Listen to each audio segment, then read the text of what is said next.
యువకులు అనుకుంటే కానిది ఏదుండదబ్బా, వాళ్లకు అంత పవర్ ఉంటది.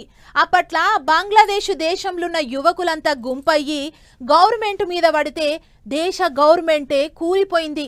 దేశ ప్రధానే దేశాన్ని ఈడ్చిపెట్టి బయటి దేశాలకు పోయి దాసుకునేటంత లొల్లి చేసిండ్రు. ఆగో అసొంటి ఉద్యమమే ఇప్పుడు మన తాన పుట్టింది. తాపకో కయ్యం లేపుతనే ఉండ్రు.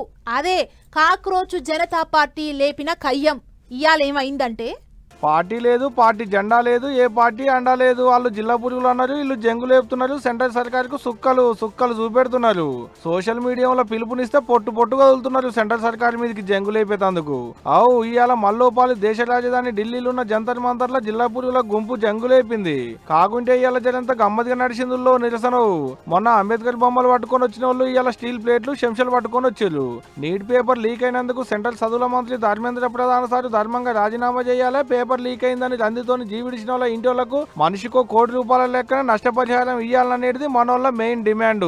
వాళ్ళ పార్టీకి జెండా లేదు కాబట్టి జాతీయ జెండాలు పట్టుకొని వస్తే ఢిల్లీ నడిబొడ్డున రెపరెపలాడిన జాతీయ జెండాలు. చదువులు ఆగమవుతున్నాయి, పరీక్ష పేపర్లు లీక్ అవుతున్నాయి, నిరుద్యోగం పెరుగుతున్నది. యువత ముంగటికి రావాలి, సెంట్రల్ సర్కార్ తో కొట్లాడాలని కాక్రోచ్ జనతా పార్టీ పెట్టిన అభిజిత్ అన్న సోషల్ మీడియాలో పోస్ట్ పెట్టుడే ఆలస్యం కుప్పలు తెప్పలు వస్తున్నారు నిరుద్యోగులు. అట్లా ఇవాళ కూడా గట్టిగానే కదిలేరు. మళ్ళా సుప్రీంకోర్టు పెద్ద జడ్జి సారి నిరుద్యోగులను బొద్దింకలతో పోల్చినందుకు పుట్టిన పార్టీ ఇది. ఆన్లైన్ లో పార్టీ పెడితే మేమంటే మేమనుకుంటూ లచ్చలల్లా షరీకయ్యలు నిరుద్యోగులు. తొలుత ఢిల్లీ, తర్వాత పూణేలా, మొన్న మన హైదరాబాద్ పట్టణంలో ఇవాళ మల్లోపాలి ఢిల్లీ జంతర్ మంతర్లా ముంగట మళ్ళెక్కడ జంగు లేపుతారో, సెంట్రల్ సర్కార్ కు ఇంకేం డిమాండ్లు పెడతారో ఏమో గానీ నిరుద్యోగులను జిల్లా పురుగులు అన్నందుకు సుక్కలు చూపెడుతున్నారు అబ్బా.